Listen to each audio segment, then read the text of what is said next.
31 أكتوبر 2025، والذي يؤكد أن الحكم الذاتي تحت السيادة المغربية يشكل الأكثر جدوى لإنهاء النزاع المفتعل منذ عقود في إطار احترام الكامل للوحدة الترابية للمملكة المغربية وسيادتها على أقاليمها الجنوبية. نحن أفراد قبيلة فلالة الشرفاء العلويين بالأقاليم الجنوبية نقدر ونثمن القرار 2797 لمجلس الأمن بتاريخ 29 أكتوبر 2025، ويجسد هذا القرار سيادة المغرب على أراضيه الجنوبية المغربية، والحمد لله. وهذا القرار قرار بدون مناقشة وبدون أي توضيحات من طرف الجانبين، وقرار بدون أي شروط أخرى. والحمد لله هذا القرار جاء بموازاة مع ذكرى 50 للمسيرة الخضراء، الفكرة الحكيمة التي كانت المغفور له الحسن الثاني نير الله ضريحه، وكذلك للسياسة الحكيمة النيرة والسياسة الهادئة لجلالة الملك محمد السادس نصره الله. هذه السياسة تجسدت في زمن طويل، في 50 سنة من الكفاح والنضال والسياسة الحكيمة، الحمد لله، التي أدت إلى هذا الموقف من جانب مجلس الأمن. ونحن جد سعداء بهذا القرار وجد مثمنين لهذا القرار، كما أننا جنود مجندون وراء جلالة الملك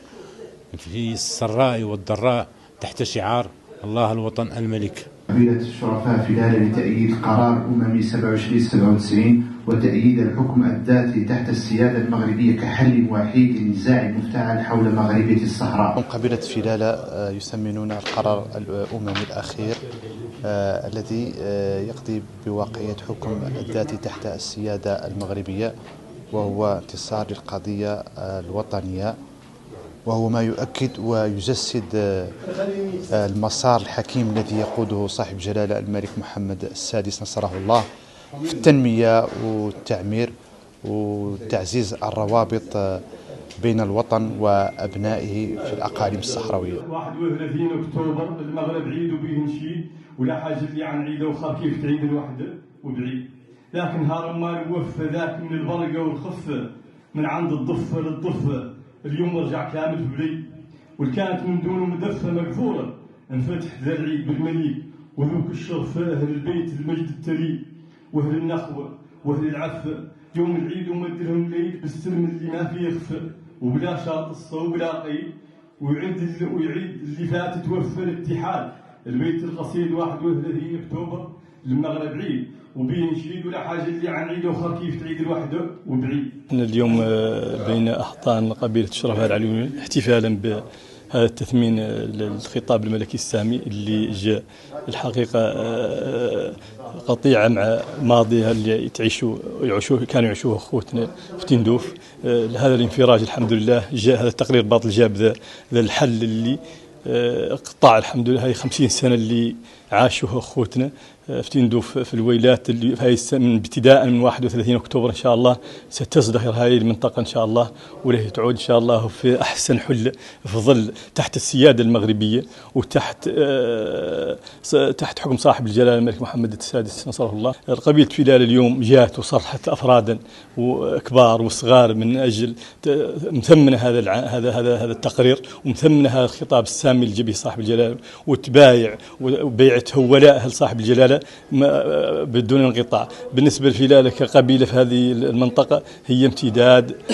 إلى موريتانيا، بها اللي الشرفاء العلويين نجبرهم هون ونجبرهم في موريتانيا. إذن هذا دليل على مغربية الصحراء، ودليل على أن